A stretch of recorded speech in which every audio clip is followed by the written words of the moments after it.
പോലീസിനു നേരെയുള്ള കയ്യേറ്റങ്ങൾ ഒരു കാരണവശാലും പ്രോത്സാഹിപ്പിക്കപ്പെടേണ്ടതല്ല. സംസ്ഥാനത്ത് രണ്ടിടങ്ങളിലാണ് പോലീസുകാർക്ക് നേരെ ആക്രമണമുണ്ടായത്. എറണാകുളം മുളന്തുരുത്തിയിൽ CI ഉൾപ്പെടെ 3 പോലീസുകാർക്ക് ആക്രമണത്തിൽ പരിക്കുപറ്റി. പത്തനംതിട്ട കൊടുമണ്ണിലും പോലീസുകാർക്ക് നേരെ ആക്രമണമുണ്ടായി. 16ഓളം ക്രിമിനൽ കേസുകൾ പ്രതിയായ അതുൽ പ്രകാശ് ഇവിടെ കഴിഞ്ഞ ദിവസം ആത്മഹത്യ ചെയ്തിരുന്നു. ഇയാളുടെ സംസ്കാര ചടങ്ങിൽ പങ്കെടുത്ത സുഹൃത്തുക്കളാണ് മദ്യലഹരിയിൽ പോലീസിനെ ആക്രമിച്ചതും ഭീകരാന്തരീക്ഷം സൃഷ്ടിച്ചതും. സംഭവത്തിൽ 6 പ്രതികൾ പിടിയിലായി. കണ്ടാലറിയാവുന്ന 4 പേർക്കായി അന്വേഷണം വ്യാപിപ്പിച്ചു.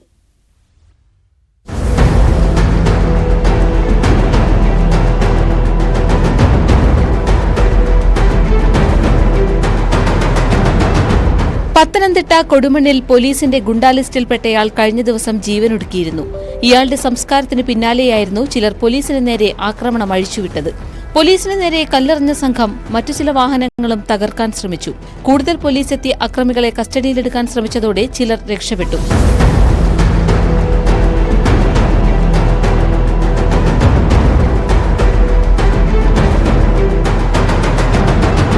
എറണാകുളം മുളന്തുരുത്തിയിലുണ്ടായ സംഘർഷത്തിൽ CI മനേഷ് KP അടക്കം 3 പോലീസുകാർക്കാണ് പരുക്കേറ്റത്. മുളന്തുരുത്തി മാർത്തോമ ഓർത്തഡോക്സ് പള്ളിയിലെയും യാക്കോബായ പള്ളിയിലെയും പെരുന്നാളിനിടെയാണ് സംഭവം. രാത്രി 11 മണിയോടെ യാക്കോബായ വിഭാഗത്തിന്റെ പ്രദക്ഷിണം കടന്നുപോകുമ്പോൾ ഓർത്തഡോക്സ് പള്ളിക്കകത്തു നിന്നും ശബ്ദം ഉണ്ടാക്കിയതാണ് സംഘർഷത്തിലേക്ക് നയിച്ചത്. ഇതോടെ 2 വിഭാഗത്തോടും പോലീസ് പിരിഞ്ഞുപോകാൻ ആവശ്യപ്പെട്ടു. ഇതാണ് ആക്രമണത്തിന് കാരണം.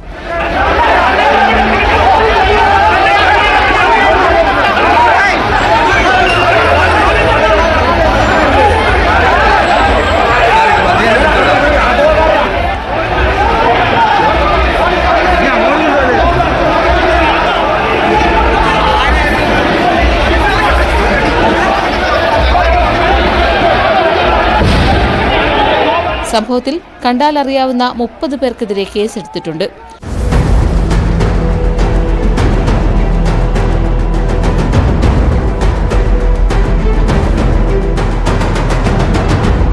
News desk, News 18.